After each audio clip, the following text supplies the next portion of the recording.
Man, Capcom has been on fire lately. I just got done playing Resident Evil 2 Remake and it was brilliant. Very challenging game. You know, between this, Mega Man 11, Street Fighter 5, Devil May Cry, they've really been back on track.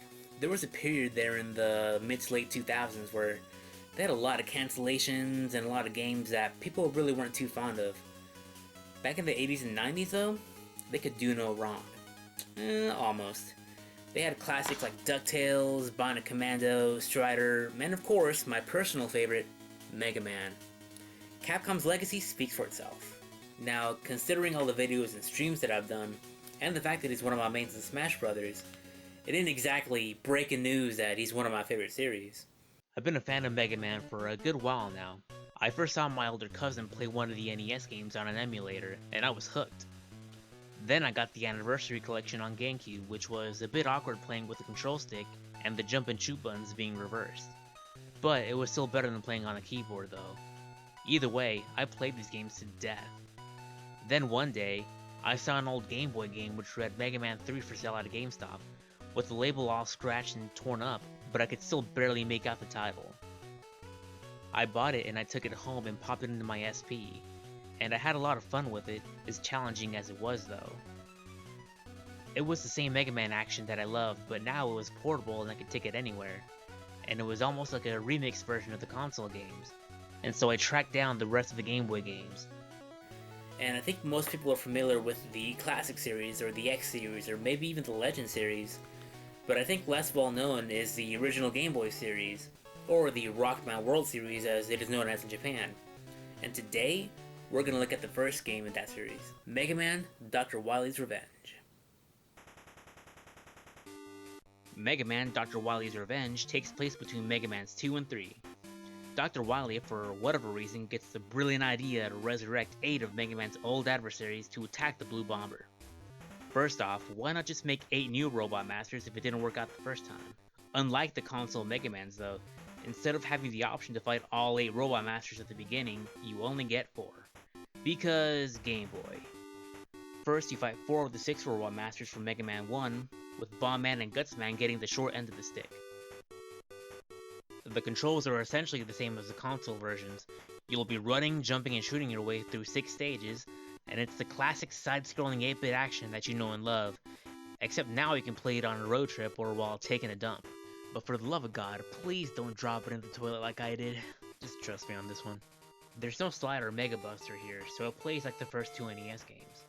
The level designs are all completely different from the NES counterparts, with some having their own original set pieces, such as these little flames in Fireman stage or these flying dudes from Elecman stage that are lifted right from Airman stage in the second game on the NES.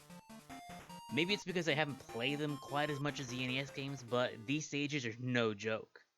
If you ain't careful, well, I hope you got a spare Game Boy lying around, cause you will be breaking the one you have after throwing it against the wall. Actually, you'll probably need a new wall because Game Boys are indestructible. I'd recommend starting with Elecman, which is nowhere near as hard as in the NES version. Once you defeat him, go for Iceman, Fireman, and then finally Cutman, whose weakness is now the Firestorm since Gutsman decided to sit this one out. The weapons you get are all the same as on the Nintendo, including Ice Beam's strange, mystical ability to freeze fire. The music in these stages are remixes of the NES counterparts, and sound quite good. And though not immediately apparent, if you listen closely, the boss music is a low-key remix of the Mega Man 2 boss music. The Wily stages have totally original music and again are top-notch, especially the second one. The Mega Man series is well known for having badass music, and that still holds true on the Game Boy. If you think you're done after facing the first 4 Robot Masters, well, you're sadly mistaken, biatch. You're off to Wily's castle to face the Malevolent Doctor, but not so fast. After getting to the end of the first Dr. Wily stage, you're in a teleportation chamber, where now you must face 4 of Mega Man's previous foes from Mega Man 2. Unfortunately, these are just boss battles though, so we kinda get cheated out of some more cool stages and music. But hey, it's an early Game Boy game though, so I guess we can let it off with a warning this one time. After this, you fight Anchor, a robot master that's original to this game, and is pretty cool if somewhat easy. Allegedly, Anchor is a reference to the Japanese musical genre enka, which as some of you may know, music tends to play the role in the naming of some Mega Man characters. You know, like rock and roll, bass and treble, Proto Man being blues in Japanese, and of course our boy Rush. But anyway, Anchor's weapon is really good and is what you're going to want to be using for the final boss, which comes after one more pretty tough Wily stage. On top of having to fight some pretty tough enemies, you gotta jump over these massive spike pits with the infamous disappearing platforms. Yeah, next time you wanna go to the gym or go for a jog, nah fam, just play Mega Man Dr. Wily's Revenge on Game Boy, cause that's sure to get your heart racing. After finally getting past all that crap, the Wily boss has two phases, which is as expected. He's not very tough after you get the pattern down, but as far as tips go though, don't die. Cause if you do, you go all the way back to the beginning of the game. Nah, I'm just messing with you. But you do go back to the beginning of the stage though, which, I mean, is almost as bad. Finally, once you get good, Wily falls once again, and Mega Man returns home in his space shuttle, and watches Earth as peace returns for about a half hour. Overall, Mega Man Dr. Wily's Revenge is a great game, and can be quite a challenge despite its somewhat short length. The music is really good and is impressive looking and playing for being an early Game Boy release.